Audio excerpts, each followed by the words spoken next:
Perkenalkan, kami dari kelompok 3. Di sini kami akan membahaskan geografi yang bertema tentang kelembapan udara, awan, dan hujan. Sebelumnya, kami akan memperkenalkan dulu kelompok kami. Perkenalkan, nama saya Bintang Aurel Al-Ghazali dan teman saya. Perkenalkan, saya Nurayana dan teman saya. Perkenalkan, nama saya Alicia Fiorentita dan teman saya.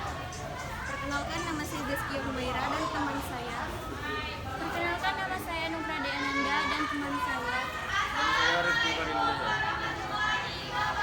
Sebelum masuk ke bab yang akan kami bahas, kita harus terlebih dahulu tahu apa sih arti dari kelembapan udara. Kelembapan udara, di lapisan udara selalu terdapat uap air. Kadar uap air yang terdapat di udara disebut juga kelembapan atau kelengasan udara. Kelembapan udara dapat diartikan banyaknya kandungan uap air dalam massa udara. Kelembapan udara dapat diartikan banyaknya kandungan uap air dalam massa udara dan dapat dihitung dengan menggunakan alat hygrometer. Semakin banyak kandungan tiap air dalam udara, maka udara tersebut semakin lembab. Semakin banyak matahari menyinari, maka suhu udara semakin tinggi sehingga penguapan akan semakin tinggi pula dan kelembapan juga semakin tinggi. Dilanjutkan. Kelembapan udara dibedakan atas kelembapan mutlak, absolut, dan kelembapan relatif. Kelembapan mutlak, absolut, kelembapan mutlak atau kelembapan absolut adalah jumlah massa uap air per satunya volume udara. Kelembapan mutlak menyatakan dalam graf. Kelembapan mutlak menyatakan kelembapan aktual yang pada saat tertentu benar-benar terjadi. Kelembapan mutlak jarang digunakan dalam perhitungan karena dapat berubah-ubah akibat adanya perubahan suhu udara. 2. Kelembapan relatif atau nisbi. Kelembapan relatif adalah perbandingan jumlah uap air yang terkandung di udara. Kelembapan mutlak atau absolut dengan jumlah uap air maksimal atau jenuh dalam udara pada temperatur tekanan udara yang sama. Kelembapan relatif dinyatakan dalam persen.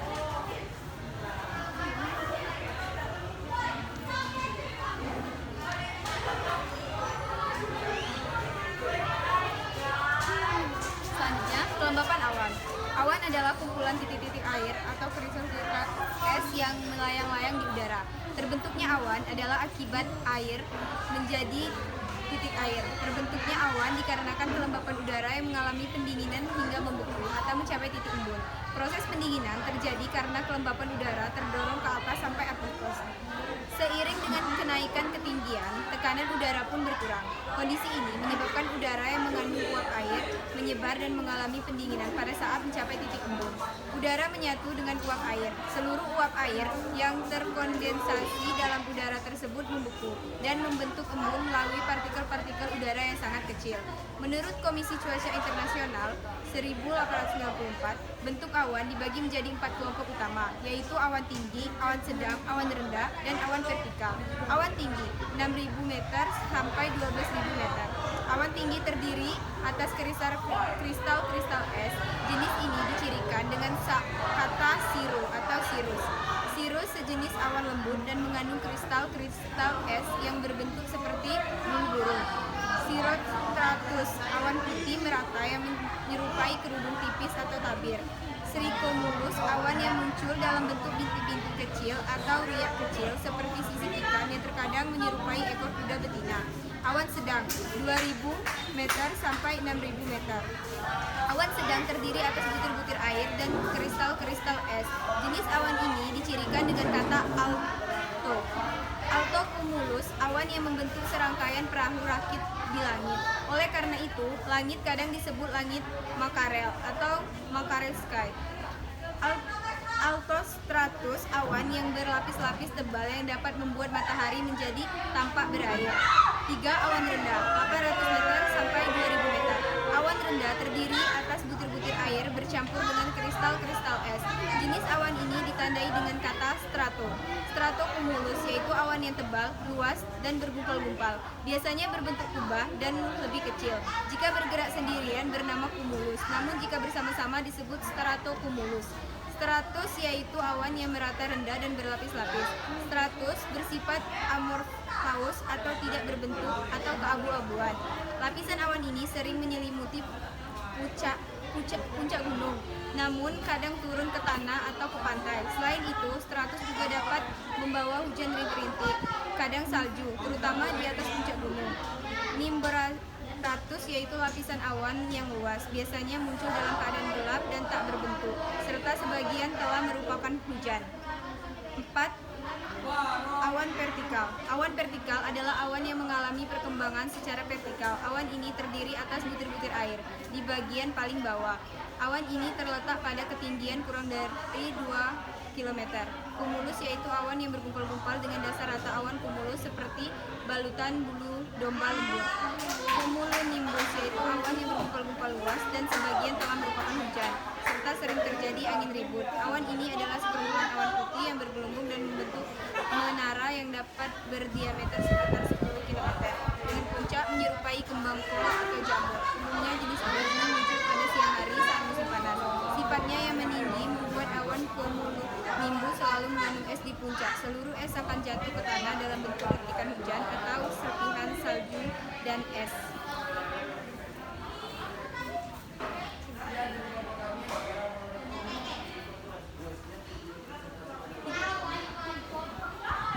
Kelembapan hujan. Hujan adalah peristiwa jatuhnya butir-butir air dalam bentuk cair atau padat dari udara menuju bumi. Bentuk hujan di daerah tropis pada umumnya cair, sedangkan bentuk hujan di daerah kutub adalah berupa es atau salju. Salju dapat terbentuk karena sublimasi uap air pada temperatur di bawah titik beku. Sedangkan es terbentuk karena butir-butir air terangkat sampai di tempat yang temperaturnya di bawah titik beku.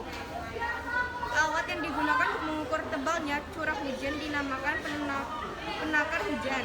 Garis pada peta yang menunjukkan tempat-tempat dengan curah hujan yang sama dinamakan isyoyet atau isyoyetal.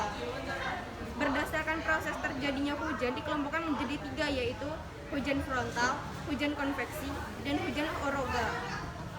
Hujan frontal yaitu hujan yang terjadi di daerah front, yaitu wilayah pertemuan massa udara panas dengan massa udara dingin. Massa udara panas kurang padat sehingga naik ke atas massa udara dingin. Selanjutnya berkoordinasi dengan menjadi hujan. 2. Hujan konveksi atau zenital, yaitu hujan yang terjadi di daerah ekuator karena pemanasan radiasi matahari yang mengakibatkan udara permukaan memuai dan naik secara vertikal. Karena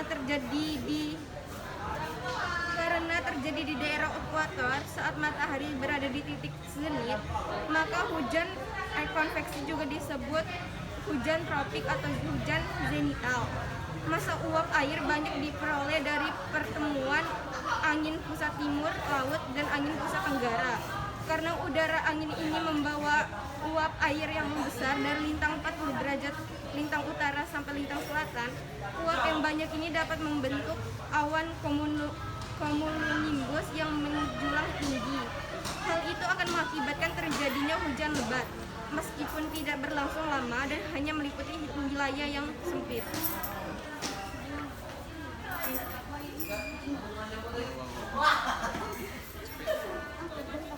Curah hujan banyak diterima daerah pantai sebelah barat daripada sebelah timur setiap pulau. Curah hujan lebih besar terjadi di bagian barat daripada bagian timur sepanjang barisan pulau-pulau Jawa, Bali, dan Nusa Tenggara. Curah hujan bertambah jumlahnya dari dataran rendah ke pegunungan dengan jumlah terbesar berada pada ketinggian 600 sampai 900 meter di atas permukaan laut. Musim hujan di daerah pedalaman semua pulau dan daerah rawa yang besar terjadi musim pancaroba.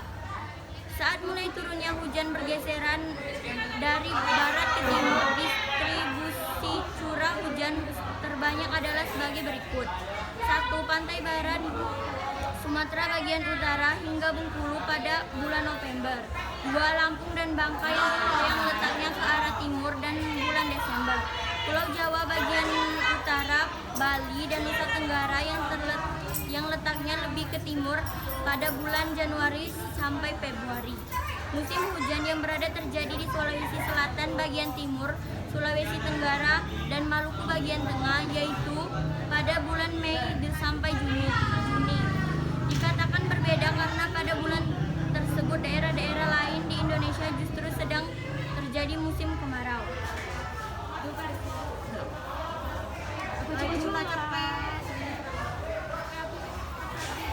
Sehubungan dengan kondisi tersebut, secara umum curah hujan di Indonesia dapat dikelompokkan dalam 3 pola, yaitu pola ekuatorial, pola muson, dan pola lokal. Pola ekuatorial dipengaruhi oleh suhu udara yang tinggi di daerah ekuator. Suhu yang tinggi tersebut menyebabkan tekanan udara yang menjadi rendah. Hujan pola ekuatorial ini berhubungan dengan pergerakan zona konvergensi, yaitu ke arah utara dan selatan mengikuti pergerakan penuh matahari. 2. Pola muson dipengaruhi oleh angin muson karena letak Indonesia di antara benua Asia dan Australia. Ciri pada pola muson ini adalah adanya perbedaan antara musim hujan dan musim kemarau dalam satu tahun. Wilayah-wilayah yang termasuk dalam pola hujan muson adalah Pulau Jawa, Bali, dan Nusa Tenggara. 3. Pola lokal. Pola lokal sangat dipengaruhi oleh kondisi geografis setempat, terutama naiknya udara dari dataran rendah ke daerah yang lebih tinggi, dataran pegunungan, dan adanya pemanasan lokal yang tidak seimbang. Ya, itulah yang bisa kami sampaikan. Kalau ada kekurangan atau salah guna kataan, dapat berapa kok kita sampai?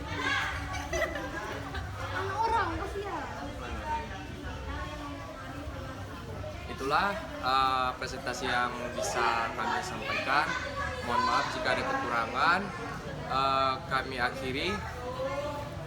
Assalamualaikum warahmatullahi wabarakatuh.